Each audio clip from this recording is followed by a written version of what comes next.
대통령실은 명태균 씨의 말이 아니라 여론 조작, 공천 개입, 국정농단 의혹에 답해야 합니다. 명태균 씨가 윤석열 대통령이 공식 발표하기 전에 민감한 국가개발 정보를 취득한 정황이 포착되었습니다. 발표 직전까지 비공개로 관리되는 민감한 개발 정보가 어떻게 민간인 명태균 씨에게 흘러 들어갈 수 있었습니까? 취임 이후 관계를 끊었다더니 대체 누가 대통령 재임 중 국가 중요 정보를 민간인 명태균 씨와 공유한 것입니까? 명태균 씨가 대선 기간 매일 윤석열 후보에게 보고했던 여론조사를 지방선거 예비 후보들에게 뜯어낸 돈으로 진행했다는 의혹도 제기됐습니다.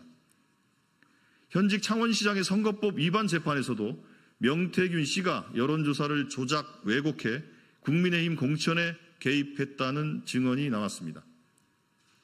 도대체 명태균 씨의 손이 뻗치지 않은 곳이 어디입니까?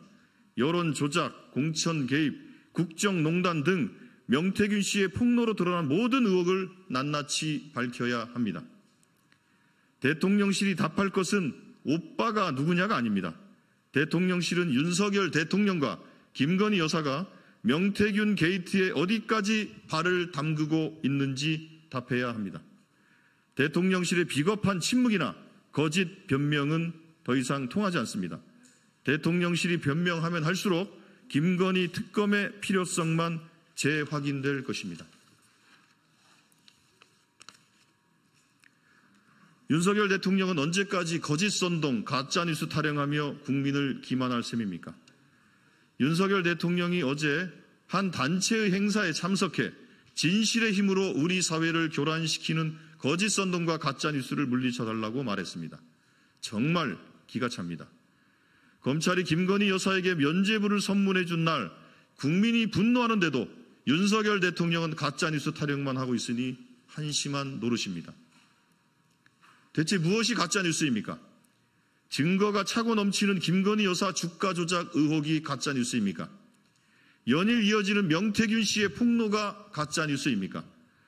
아니면 응급실 뺑뺑이로 애꿎은 국민들이 죽어가고 있는 현실이 가짜뉴스입니까? 윤석열 대통령과 김건희 여사를 비판하면 다 거짓선동이고 가짜뉴스라고 말하고 싶은 것입니까? 진실의 힘으로 우리 사회가 제대로 가길 바라는 것은 바로 국민입니다. 그런 민의에 답하지 못하는 대통령이 가짜뉴스 척결을 외치고 있으니 희대의 블랙 코미디입니다. 주가 조작 사건만 봐도 누가 거짓 선동과 가짜뉴스를 퍼뜨리는지 자명합니다. 윤석열 대통령은 후보 시절 김건희 여사의 주가 조작 의혹에 대해 손해보고 절연했다고 해명했습니다. 그러나 김건희 여사 모녀가 주가 조작으로 23억 원을 벌었고 김건희 여사와 함께했던 BP 패밀리는 대통령 취임식에 함께했습니다. 무슨 손해를 보고 누구와 절연했다는 말입니까? 윤석열 대통령은 언제까지 자신을 속이고 국민을 속이려고 합니까? 윤석열 대통령이 아무리 검찰에 면죄부를 내세워 국민을 속이려 해도 이제 국민은 속지 않습니다. 끝모르고 추락하는 대통령 지지율은 더 이상 속을 국민이 없음을 분명히 보여줍니다. 윤석열 대통령은 제발 오기와 아집에서 벗어나 현실을 직시하십시오. 김건희 여사에 대한 의혹을 거짓 선동이라고 부정할수록 국민의 분노는 드높아질 뿐임을 명심하기 바랍니다. 이상입니다.